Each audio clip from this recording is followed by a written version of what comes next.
What up, honey boo-boos? How are you?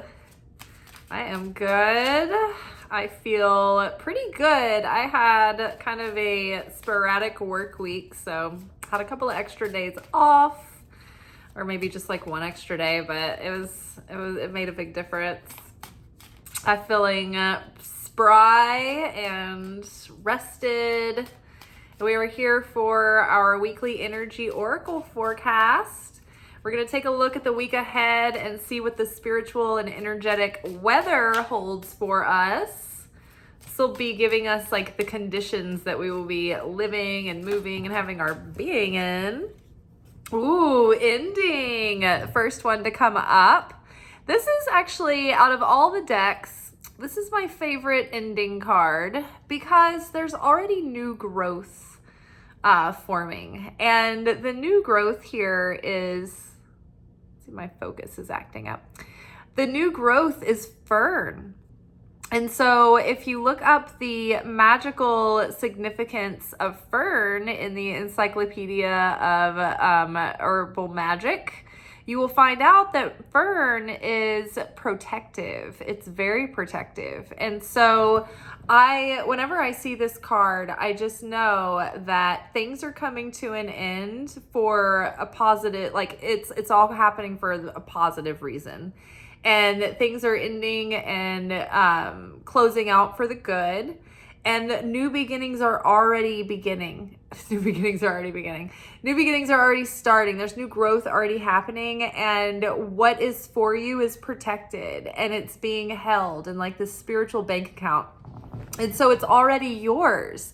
And it's going to be there ready for you to, withdraw, so to speak, as soon as the conditions are ready and you need it, it'll be there. So I always feel this way about, like in the past when I have been in experiences where I've been house shopping or looking for a rental place or whatever. I really don't get too bent out of shape about stuff like that because I just know that the right place will be open the second that it needs to be ready for me to be ready to move in. And that's how I found all of my rental properties at different times of my life where I was like house shopping.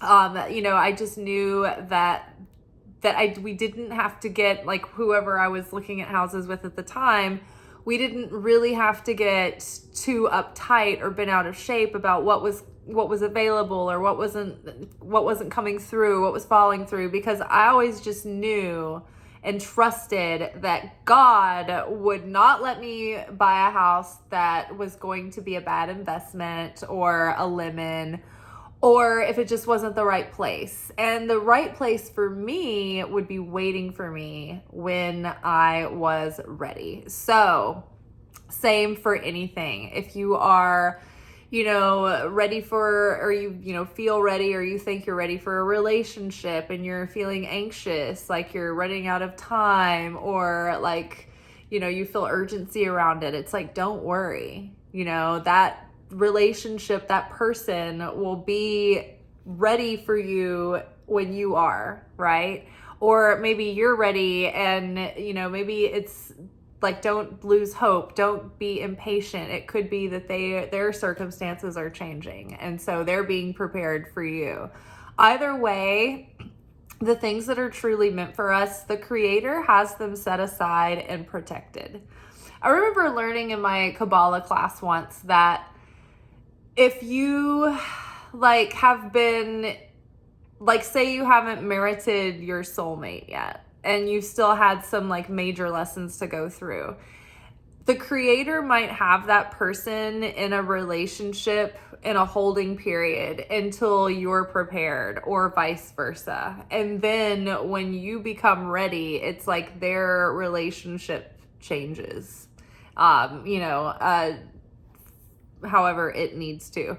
So there's never any reason to worry, right? The money that you need will be there when you need it. The job that you want so bad, that position is waiting for you. It's just that person that's leaving that position has to move. They're getting hired somewhere else. Do you see where I'm going? So everything is already set aside for you that's yours. Now it's just about enjoying the journey as things present in their good timing. And so that's hard to settle into that, because you feel anticipation and you feel angst and you want things to be, we always want to be like in the next level. It's like we don't want to be in that in-between phase and then in the beginning phase where we're having to like build it all again. It's like we already want to be in the dream, living in the fulfillment. But the little universal joke is that the fulfillment is the dangling carrot hanging on the edge of the stick. And so you have to, like, you'll always be chasing that fulfillment if you feel like it's outside of you. If you feel like, oh, I need this job and then I'll feel fulfilled, or I want to move to this city and then I'll be happy. Oh, I'll feel settled down and at peace when I find my, true love, or I just haven't found my niche yet. It's like we always think that it's going to be this thing that we finally like get to, and then that'll be the ticket, and then we'll finally be happy, and we'll finally be at peace, and we'll finally be able to feel enjoyment essentially, and we'll have that nagging feeling will finally stop tugging at us. And the truth is that nothing that we obtain ever gives us that feeling. It does for like a quick minute and then it passes. And so we have to learn how to cultivate that fulfillment from within in a consistent way, like in a self-sustaining way. And it's not really self-sustaining. That's inaccurate. It's sustaining when we can learn how to plug into source, when we can learn how to connect with God on a personal level, not just like in a daily basis, but like in a moment to moment kind of way, just like an ongoing like awareness and connection. And to have like a regular practice of rituals where you spend time feeding your soul and making that connection and feeding that and nourishing it, because at first it doesn't feel like much. You have to build it over time. You start to go through experiences and you're like, oh, I'm uncertain, I don't know what's happening. And then you'll see like these, you'll feel something happening and like things moving and changing and events playing out, and then you'll be like, oh wow, like I feel like God helped me there, and then that's when you start building the certainty and like building a prayer practice. It feels weird at first, especially if you start praying out loud, which is the most powerful way to say your prayers is out loud. It feels so awkward, but you get used to it and you just have to push through. But yeah, so endings, but positive endings to like the way it always has been kind of endings. And now it's like, oh, this awakening is taking hold. And it's like the concrete has been poured into the mold of the new us, like the film Pygmalion, where the statue of the woman comes to life.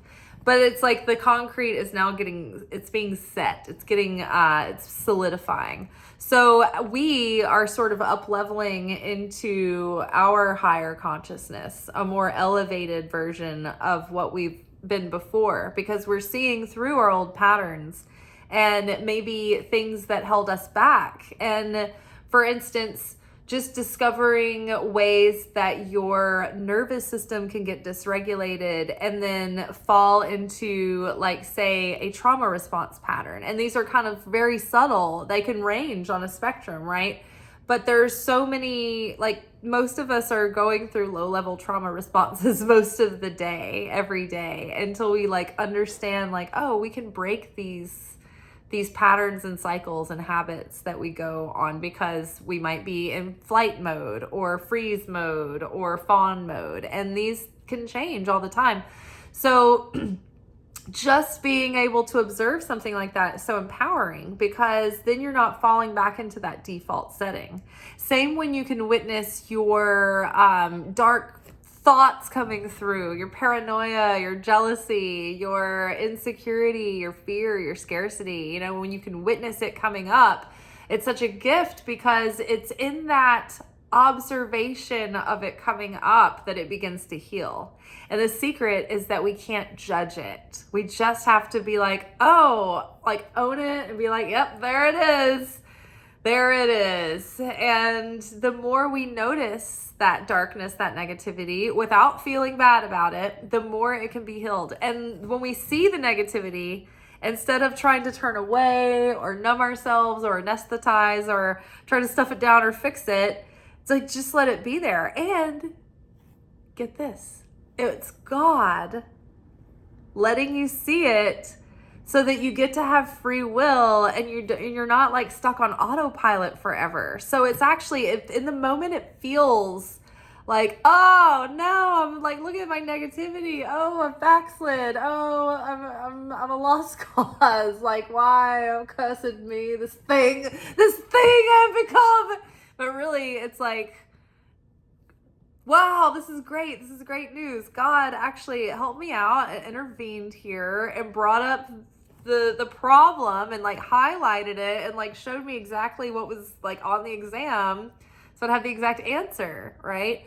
So celebrate. That's why it's all like the past is like really moving behind us and we're actually feeling the difference. So the old us that was like limited in, you know, so many ways and held back by our baggage is going to be a thing of the past. And we have compassion for that part of ourselves. And it's bittersweet, and we're giving ourselves hugs, and we're sending ourselves off into the sunset, and then the new self is moving forward, and we are walking tall into Barbie land. Things are going to be sunnier, I think. Okay. Let's see. Endings. That was the funnest ending card we've ever gotten. Okay. What else this week? The sacral chakra is coming back again. So this has been coming up a lot recently, and I feel that the more that we can dig out of the subconscious, the more that we can release. Like, so the sacral chakra is where the subconscious is. This is also where we store and hold on to our guilt and our shame. And this is also where we have our creative blocks, but our creative genius as well. So like our creativity is in the sacral chakra, our imagination, the astral realm, the realm where our like nightly dreams take place, the intersection of like souls and spirits and entities are here, and the astral energies like the cosmos, the planets and astrology. This is where we obviously have our reproductive and our creative and our sexual organs. But yeah, so I feel like the more that we offload and heal and release any guilt and shame, because the opponent likes to show us our darkness and then make us feel bad about it. And that's part of the 2-for-1 trick of the opponent, of the Satan. And so the devil gets points twice if it can trip us up and then make us feel bad about our darkness and our negativity. So the secret is just that's you know, we have to observe and embrace it without bemoaning or judging or criticizing ourselves. So releasing these things as they come up into our awareness from our subconscious, it's like we can just own it and we can let it go, and it can be the end of these habits and cycles and default settings that we don't realize that we get thrown into. So very good. Anything else? Balance the appetites, like our lust and our craving are here too. So we want that desire, but we don't want it to be out of control and out of balance. So that would also be kind of happening in that sacral chakra space. All right, what else do we need to be aware of for the week? So, and the more that we can heal, I think the more it's going to unblock things coming in. And also, so coincidentally enough, but not coincidentally, To Be Magnetic is having their unblocking challenge, and it's going on for like 5 weeks. They usually keep the challenge open for a couple of extra weeks for people to go at their own pace. But it is already trying to address like the dysregulated nervous system and the ways that presents. And then the first week is all about like regulating the nervous system and prepping it for unblocking and reconditioning.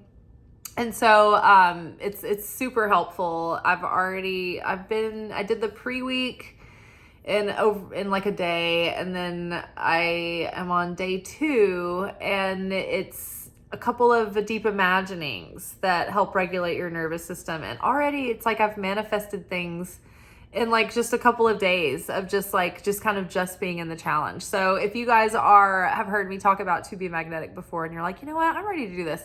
They're having their sale. It's like the biggest sale of the year. And so it's a monthly membership, and you do have to commit to the full year. And I think you can pay it in like one lump sum, and it's probably cheaper that way. Or you can do like the monthly membership, which is $30 without a discount. I think what the discount that I have makes mine $20. I have never regretted it. I've never given it a second thought. It's one of the most valuable things that I have, other than I love my like membership with the Kabbalah Center, because it gives you a structure of doing the deep inner work consistently. It also addresses the nervous system. It's a system by which you can stay in touch with your authenticity and with your desires and with your goals and manifestations. And as you do the work, as you unblock and as you heal and go through these workshops, you find that you actually start becoming more magnetic, and you start manifesting, some of the smaller, medium, and eventually large, big, major things in your life. So I love To Be Magnetic. And if you're just curious and you don't know, you're not really familiar with them yet, you can listen to their podcast.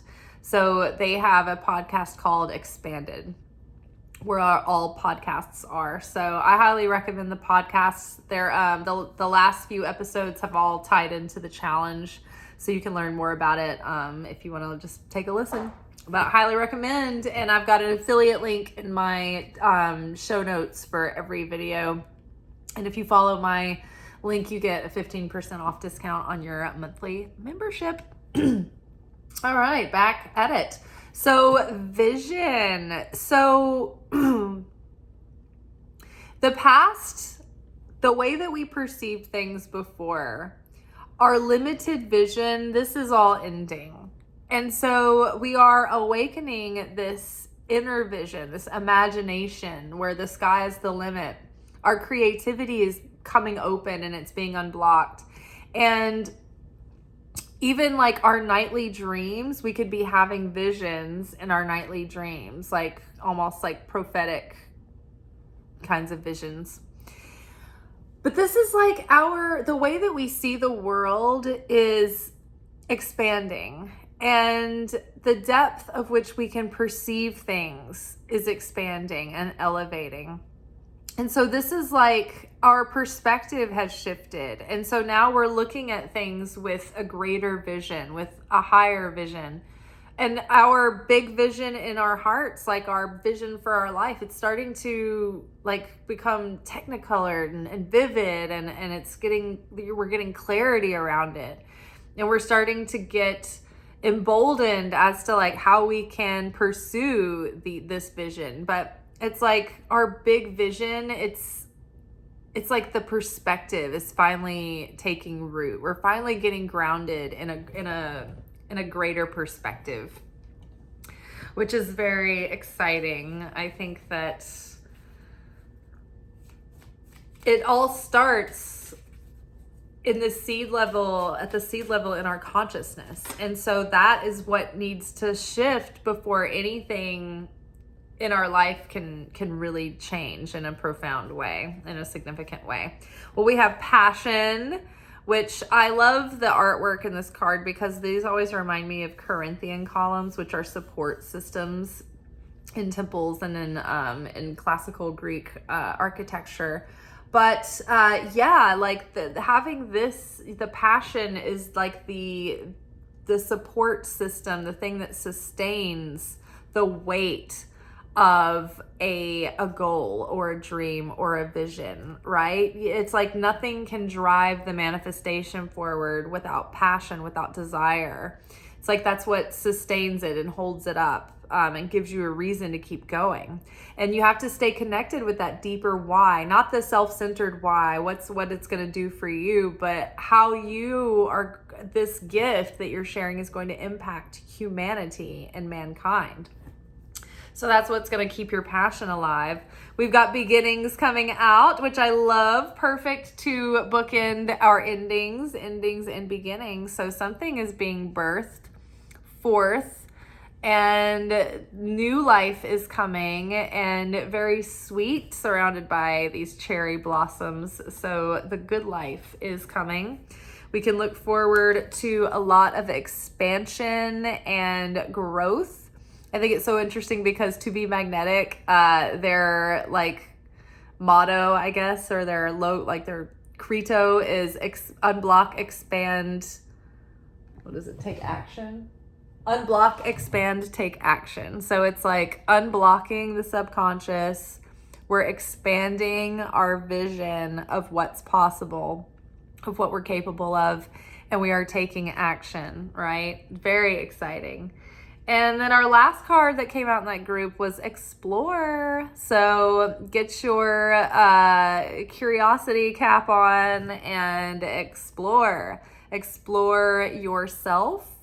Explore the vision that you have in your heart for the new beginning that you want to bring forward, with all the things that you want to begin in this new cycle and how you want to start on your best foot forward.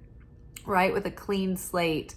We have a new chance to have a beginning that's not seated in our former chaos. We have a chance to plant something new and have something of a different quality of life come through. And a lot deeper fulfillment and a deeper sense of peace too, I think, is on the horizon.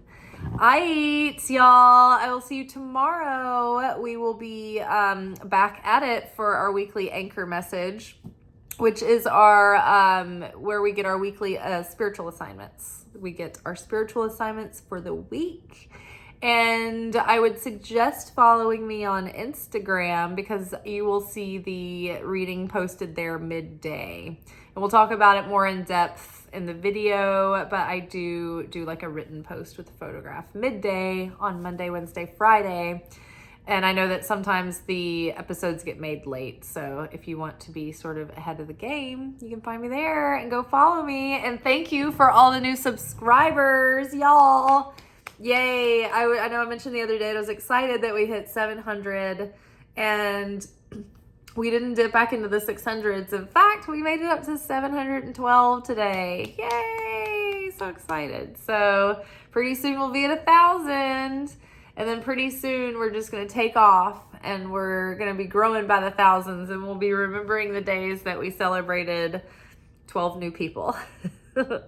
Every person counts. All right, you guys, thank you. Share. Apparently, like now on social media platforms, sharing it makes the biggest impact in the algorithm.